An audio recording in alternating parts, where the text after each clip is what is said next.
Bismillahirrahmanirrahim. Assalamualaikum warahmatullahi wabarakatuh. So today my name is Ammar bin Zainudin.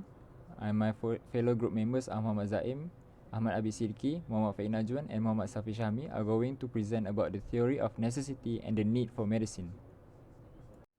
So before we going deeper into the discussion, we are going for the introduction. For introduction, we are going to discuss what is halal, haram and medicine in Islam. So what is halal? Halal is allowable product to consume, not prohibited to be used in Islam. And foods that are clean and good are considered as halal. So what is haram? Haram is not prohibited to be used in Islam. Products that originated from or have been contaminated with haram sources are prohibited and considered as haram. And these two can be applied in medicine in Islam. So what is medicine in Islam? It can be stated that Allah has sent down both the disease and the cure, and He has appointed a cure for every disease. So treat yourself medically, but use nothing unlawful. Narrated by Abi Darda in Sunan Abu Dawud. And also in Sahih Bukhari from Abu Hurairah, Prophet ﷺ said that there is no diseases that Allah has created except that He also has created its treatment. So there is something that we can take note here. Seeking treatment may become haram by two things. First one is believe the healing comes from the medicine, and the second one is using things which are haram. So we are going to discuss further what is condition that we can use this haram to apply in medicine. So I'm going to pass the floor to our brother Zaim. Alright, Bismillahirrahmanirrahim. So now let's move on to the theory of necessity. So basically this theory of necessity is based from Maqasid al-Shari'ah. So Maqasid Shari'ah is the goals or objective behind the Islamic rulings.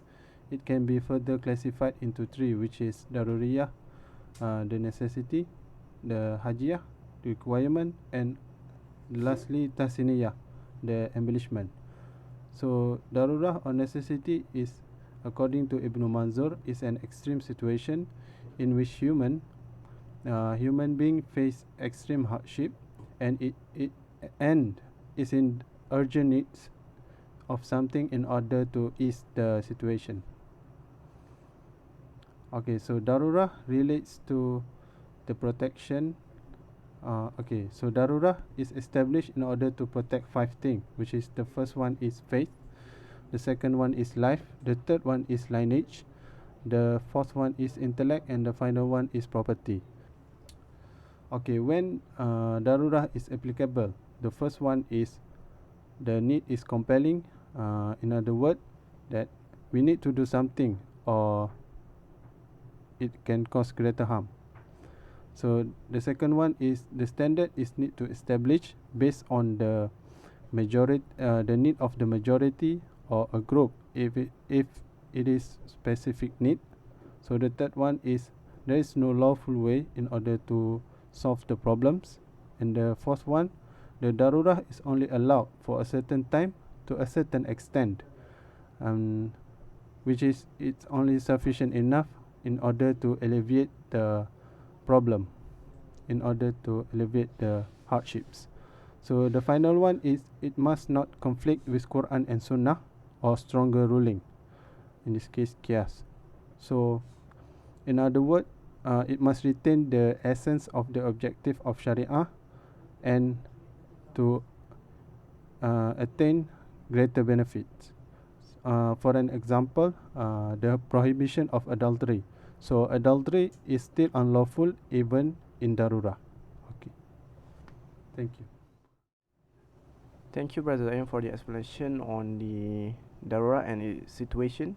Now let's go to the medical application of theory of necessity. So I'm gonna explain on the human embryonic stem cell. First, we go to the definition of embryonic stem cell. It is derived from the early stage of embryo development, which able to self-replicate, and it will develop into three primary layers we call ectoderm, mesoderm, and endoderm. It also being referred as pluripotent cell, which able to differentiate into any type of body cell except for placenta.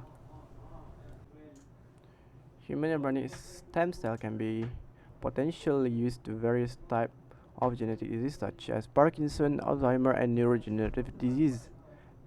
It also capable of suppressing the effectiveness of drug. Now there are a couple of ruling on the use of HESE. The first one is if the embryo taken before it being bestowed with soul, it is considered permissible based on prophetic hadith that embryo being bestowed with soul upon a period of time in 42 days and the 80 day, and if you harvest it before that time, it is considered permissible. The second situation is the aborted embryo of from pregnancy. We also have two situations here, which is the naturally aborted, which considered permissible, and the selective abortion, which is prohibited. However, both of these situations are the chance of using it very low because the window where the embryonic cell considered as blastocyst already closed. So for the third situation, we have the surplus in vitro fertilized egg that has not been used. The first group of scholar doesn't allow any experimentation on the unused IVF egg, while the second group of scholar does allow the use of the embryo that still not being bestowed with soul yet, but with the objective to meet the maslahah compared rather than to leave them unattended until it perish. That's all from me. Thank you. So for my part, I will explain to you on the medical application of vaccines. So for the first part is the definition of vaccines. Vaccine is defined as a group of materials and chemicals that is formulated to induce our body's immune system to develop protective immunity against specific diseases. Examples of these vaccines are tetanus vaccine, measles vaccine, and the new Pfizer COVID-19 vaccines. Vaccines are important because, firstly, it can prevent a disease from spreading. Since vaccine create immunity against the disease, people who have immunity will have protection against the disease while also reducing the number of disease spreaders. And that is why vaccines can prevent a disease from spreading. The second one is vaccines can reduce the risk of death from fatal diseases. Examples of fatal diseases are the tetanus disease. Since the tetanus disease attacks the human nervous system, people may die from breathing difficulty due to it attacking the respiratory system. And therefore, the tetanus vaccines is deployed so that it can reduce the risk of death from this tetanus disease. The third one is vaccines can prevent weak or vulnerable individuals from contracting the disease. Examples of weak and vulnerable individuals are people who are in the hospital who are chronically sick. So this is why vaccines are given to doctors first. Therefore, the doctors cannot spread the disease towards their patients. The previous part shows that vaccines are useful. However, there are some Muslims who are still confused on the ruling of vaccines, and that is why some Mufti and Muslim scholars have given the fatwa on the usage of vaccines. So according to the Mufti of Federal Territory and Jakim, the ruling of vaccines depends on its content. For the first one is vaccines that contain permissible and beneficial content. This is according to them, this is permissible because it is among the blessings of Allah subhanahu wa ta'ala to his creation. It is also supported by a hadith whereby every disease has a cure, and if a cure is applied to the disease, it is relieved by the permission of Allah subhanahu wa ta'ala. So this first type of vaccine is considered permissible according to them. For the second part, vaccines that contain permissible content, however, it can do more harm than good to the body, or it is unbeneficial to begin with.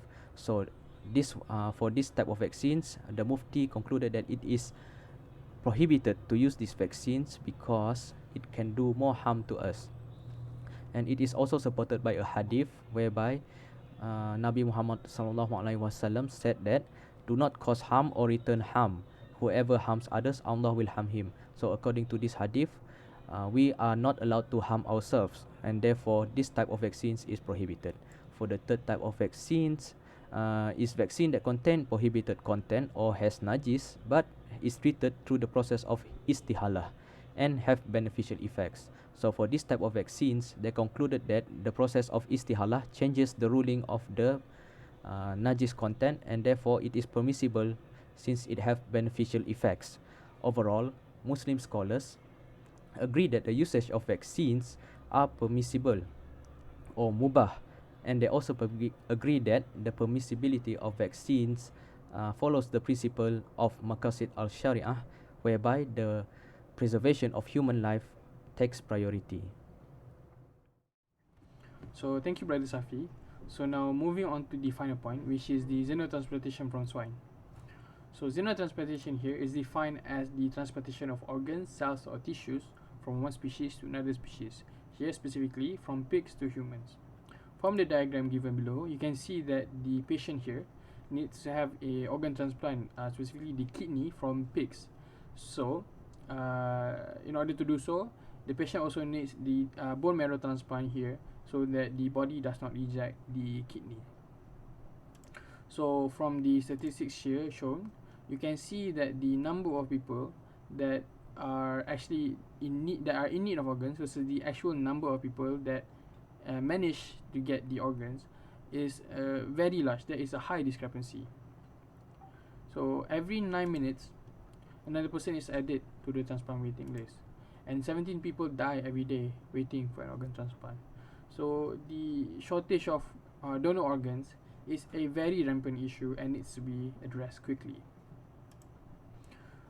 So with the rise of medical fields such as stem cells or advancements in technology, the question is this: why don't we use artificial organs or grow them from stem cells? Well, the fact of the matter is this: stem cells are still developing right now, and to grow fully functional organs straight from stem cells alone is not possible right now. And artificial organs are used right now but it is costly, and there are some issues that can be caused by having artificial organs. So this type of solution is not a viable solution. But then you're asking, why do we need pigs then? Why don't we use, I don't know, monkeys or whatsoever?